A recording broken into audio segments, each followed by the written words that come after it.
Alors, un amendement numéro 7 qui vise à insérer un article additionnel avant l'article 1er. Qui est-ce qui nous le présente? C'est Pierre-Yves Collombat. Avant que vous ne me disiez que je suis hors sujet, je voudrais vous lire le premier paragraphe de l'exposé des motifs de ce texte. Le projet de loi de réforme des collectivités territoriales prévoit qu'à l'avenir, les conseillers généraux et les conseillers régionaux formeront un ensemble unique d'élus, les conseillers territoriaux, siégeant à la fois au conseil général de leur département d'élection et au conseil régional de la région à laquelle appartient celui-ci.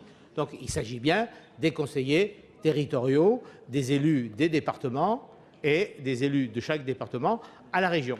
Donc il nous semblerait quand même assez logique qu'avant de se prononcer, nous connaissions au minimum combien il y aura de conseillers territoriaux par département.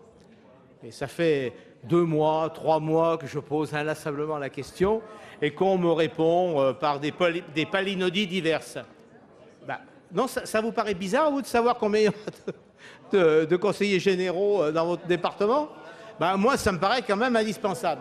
Alors, comme visiblement le ministère a quelques problèmes pour faire dans ses calculs, on lui laisse un peu de temps. Et le but de cet amendement, c'est de lui demander que dans un délai de 2 semaines, suivant la promulgation de la présente loi, eh bien, ce gouvernement remette un rapport au Parlement qui présente les effectifs prévisionnels des conseils généraux dans chaque département. Ce délai qui est, j'en conviens, relativement court, mais ça fait quand même un certain temps qu'on parle de cette question, nous permettrait, avant d'entrer dans la discussion le 18 janvier sur la loi, sur le corps du texte, de savoir au moins où nous allons. Franchement, je pense que on y gagnerait vraiment en clarté et tout le monde serait heureux de savoir ce qu'il va en devenir de chacun des départements. Voilà, mes chers collègues, le but de cet amendement, qui est un amendement de bon sens. Alors, pour explication de vote, Pierre-Yves Collombat, Jean-Pierre Sueur. Ce qui est absolument fascinant, c'est qu'on peut dire tout ce qu'on veut, le ministre lit sa fiche. Voilà.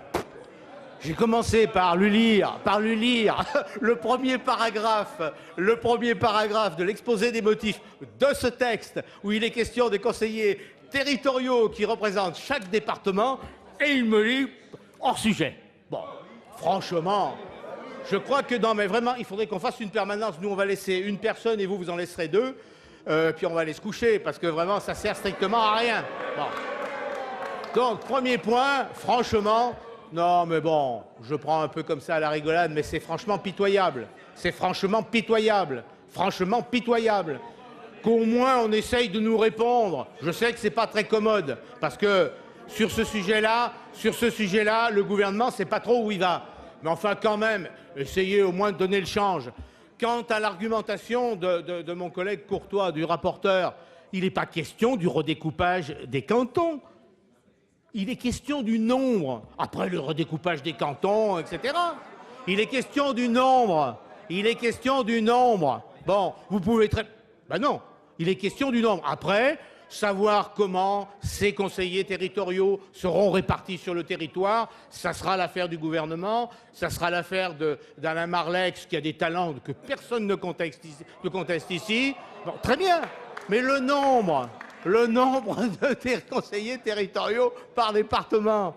Donc, si ça, c'est pas dans notre sujet, franchement, alors, c'est vrai, il va falloir qu'on aille se coucher. Hein. Monsieur Pierre-Yves Collombat. Il a le temps. Non, je crois qu'il est très clair que dans cet hémicycle, il y a ceux qui veulent voter ce qu'on leur dit de voter sans savoir où ça va les conduire. Bah oui.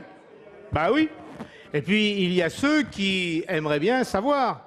C'est quand même pas moi qui ai écrit l'exposé des motifs de ce texte. Je vous renvoie au paragraphe 1 et au paragraphe 2. Bon, qui dit qu'il faut voter effectivement ce texte pour réaliser la réforme. C'est pas moi qui l'ai dit. Bien.